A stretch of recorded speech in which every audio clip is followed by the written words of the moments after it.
Hey everybody, it's Q Storm.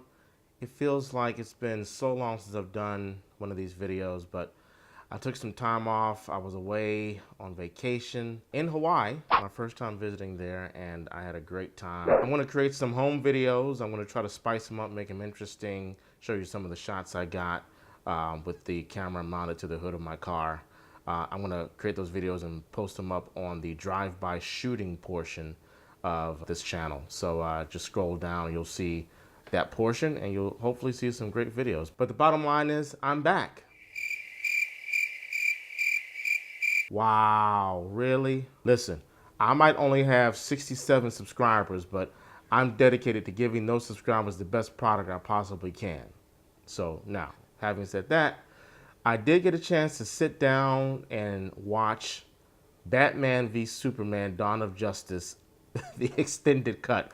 Not only did they make the movie longer with an additional 30 minutes, but they even make the title longer. I wasn't a fan of the first film. I'll put up the link to my review on this video. I went into this thinking that, let me have an open mind. I hadn't seen the film since I saw it in the theaters that one time. First time I saw it, I walked away with a lot of questions, and I was thinking, well, maybe I just missed some things. So I would have watched this again just to be fair, to see if what I missed and maybe if that made up for some of the things I could not figure out. The fact that it was the extended cut and I was hearing that it explains a lot of things, I was even more excited to see it. I'll say this, the things that the additional footage bring to the table are not even close to making it worth extending the length of this film. To be honest with you, I can only recognize a handful of scenes that weren't in the theatrical cut.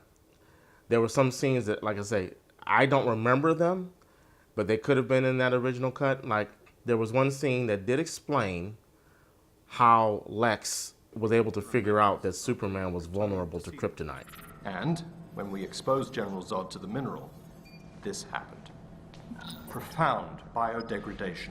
I don't know if that scene was in the original cut. You guys can leave me a message, post up, and let me know. Other scenes that I noticed were added, extended storylines that to me did not need to be extended. Namely, the whole investigative thing that Lois is doing with this bullet. It was a little unclear in the original cut, so maybe they felt they had to extend that, but it just didn't really add much to the story. Basically, what I learned from those extra scenes is that Lois discovers that Lex Luthor engineered the bullets that were used in the Nairobi mass slaughter, which was intended to frame Superman. As far as I'm concerned, they could have gotten rid of all of that story in the original cut, because all we needed to know was that the Nairobi setup was meant to frame Superman. I did not need to know where the bullets came from.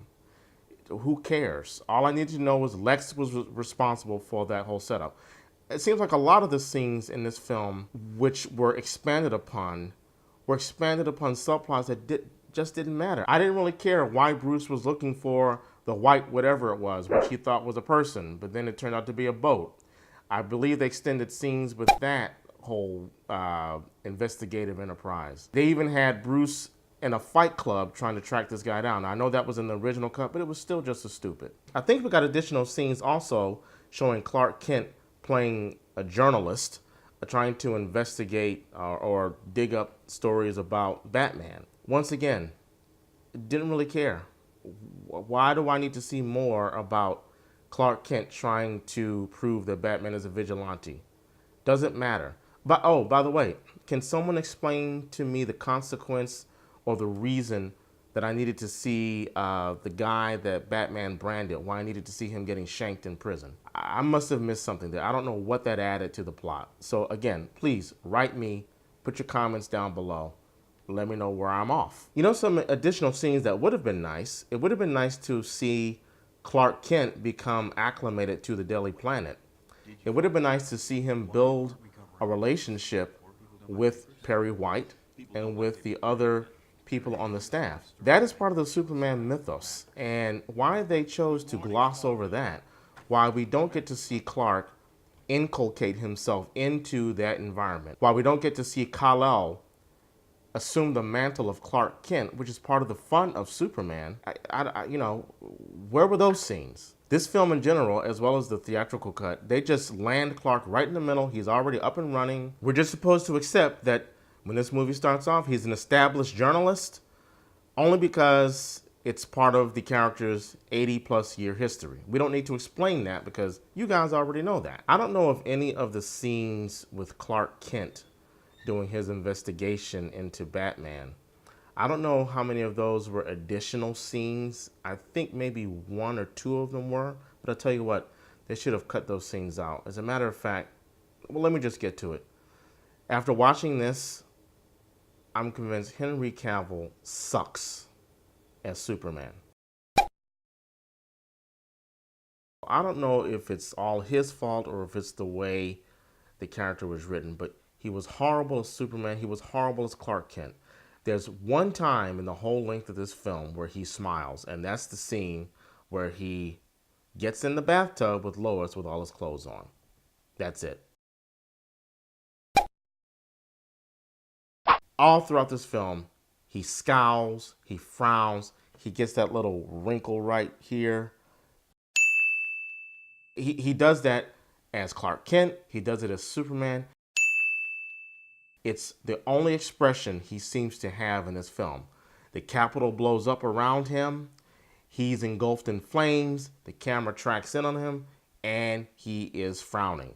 He's not rushing to get as many people out as he can.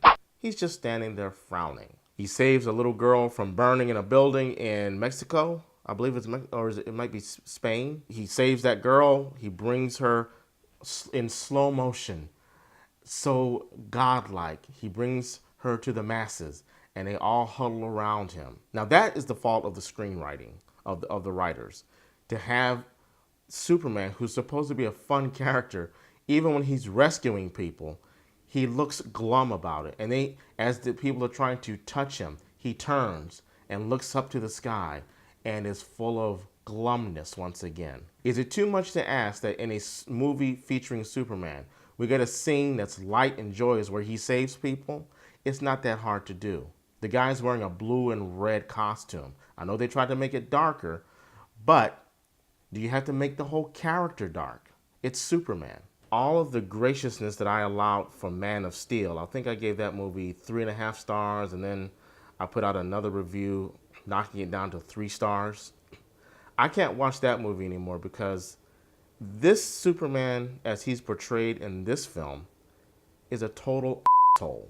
If Superman were to be portrayed properly or written properly, he wouldn't roll up on Batman, who is a crime fighter, and say, if they send you the bat call, don't answer it. Bury the bat is dead. Consider this mercy.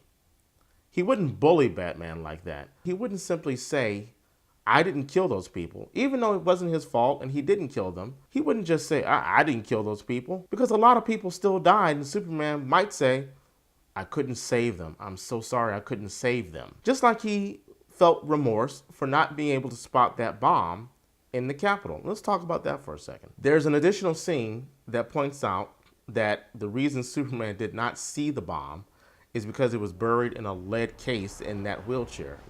You couldn't stop it. You couldn't see it. Now, I've explained this online before. The reason Superman did not see the bomb is because it was encased in lead in that wheelchair. Well, for him not to see the bomb, that means he must have been looking around, or he must have looked in the area where the bomb was and did not see it. However, I contend that the fact that he would have seen a lead box would have been a red flag to Superman that, why is there a lead box in that wheelchair? If you want to go back to the Richard Donner 1970s Superman, when Luthor is attempting to hide kryptonite from Superman, and he tells Superman that he has a detonator in his lair. Superman scans Luthor's entire lair, and he sees a lead box in Luthor's desk or in his seat or something like that. So the fact that he sees a lead box indicates to him that, oh, you're trying to hide the detonator in the lead box. Now, it turns out that it's kryptonite, but that's immaterial. It's not that Superman couldn't see the bomb, it's that he couldn't see through the lead, but that would be the hint that there's something hidden there. That's all. That's it. As I pointed out in my original review of BVS, John Byrne, when he took over Superman in the mid to late 80s, he explained this same concept excellently in Superman Volume 2, number 9. I suggest you go check it out. It has ruined me from being able to watch Man of Steel. I enjoyed that movie for the most part until the ending where, Superman really doesn't seem to give a about the public and the populace at large as he's fighting Zod over the buildings, knocking down skyscrapers and smashing Zod into buildings, not knowing whether or not there are people in those offices. I was still like, all right, I can let that slide, I think, because I got Superman back on screen in the movies, and he's one of my favorite movie characters, superhero characters in the movies. Now that I see this, and I think I said this in my original review, this Superman doesn't give a about you. He doesn't really care if you as an innocent bystander gets hurt as he battles good guys and bad guys. These are the complaints that I had with the original theatrical version. Was it really necessary for Superman to knock a flesh and blood human character, even though he was a bad guy? Was it necessary for him to knock him through a stone wall at super speed, obviously killing him? I think the Superman that I know, could use his super speed simply to grab the gun. Not this Superman. When Superman confronts Batman in the penultimate scene of the film, the fight scene, and Batman's not trying to hear him, is it necessary for Superman to step up to him and push him across the yard? Is it necessary for Superman to lift Batman off of his feet and knock him through brick and mortar, not knowing if the bat armor would be sufficient to withstand that punishment? I don't think so. I think when Superman says, Bruce, we need to talk, and Batman pummels him with the sonic waves, I think Superman could have destroyed those cannons as he did, and then simply said, no, Bruce, they're going to kill my mother. Can you help me? We're talking Three's Company level writing where you don't allow the characters to explain themselves, and the actions that follow are based on a misunderstanding. Stay down! If I wanted it, you'd be dead already.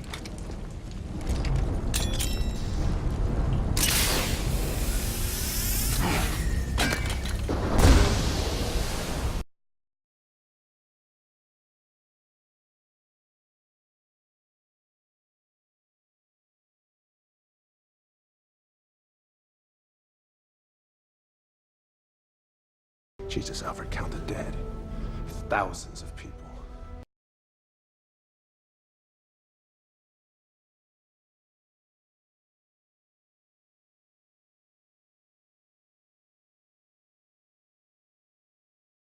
You got Superman and Batman fighting each other. But I gotta say, watching it in this context, in this extended cut, it just didn't play as well for me. Number one, I was aware of the fact that it seems like the filmmakers did not get kryptonite right. If Superman is breathing in kryptonite and it's in his bloodstream, he's dead. This film, he breathes it in, and I guess he expels it, and he's able to stand and fight again. But then the second time Batman shoots him with kryptonite, I guess the plot required Superman to stay down this time so we could have that really scintillating conversation about how their mothers have the same name. Now, I will say, for whatever reason, watching the final battle scene with Doomsday, that resonated a little more with me. I don't know why. I do think when Wonder Woman makes her appearance, the music that kicks in is completely ridiculous.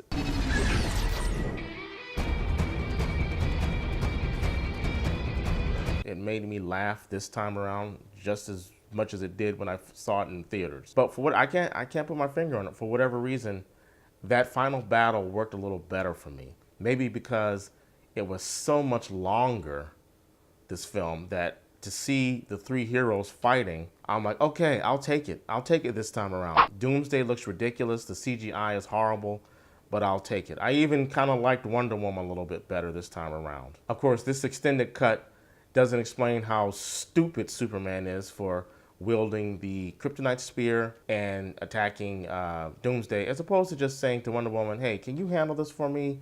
I don't want to die today, and this stuff might kill me. Can you do that for me? You seem to be handling yourself pretty well. You know, again, the Three's Company level of writing where simple words, simple communication, simple thought process would eliminate what the screenplay wants us to accept. Now, I could go further about why I feel this is just a bad movie, even with the additional scenes. But most of those complaints have nothing to do with the extended cut. They have to do with the movie overall. I could go into why I think Lex Luthor's portrayal by Jesse Eisenberg is absolutely ridiculous. And I am... no. No, what am I? What was I saying? If you really wanted to have a Joker type of character in this film, then just do the Joker. Because that is paradoxical, and, thank you for coming. And come up with a way as to how he appears in Suicide Squad. At the end of the film, I don't even think it's right that Batman and Lex Luthor share a scene, because Lex Luthor is Superman's enemy. Superman should have been the one sharing that scene with Luthor. I don't even know how Batman got into the prison. Was that a dream sequence that Lex was having? Or was it a dream sequence that Batman was having, because he has, I don't know how many of them in this film.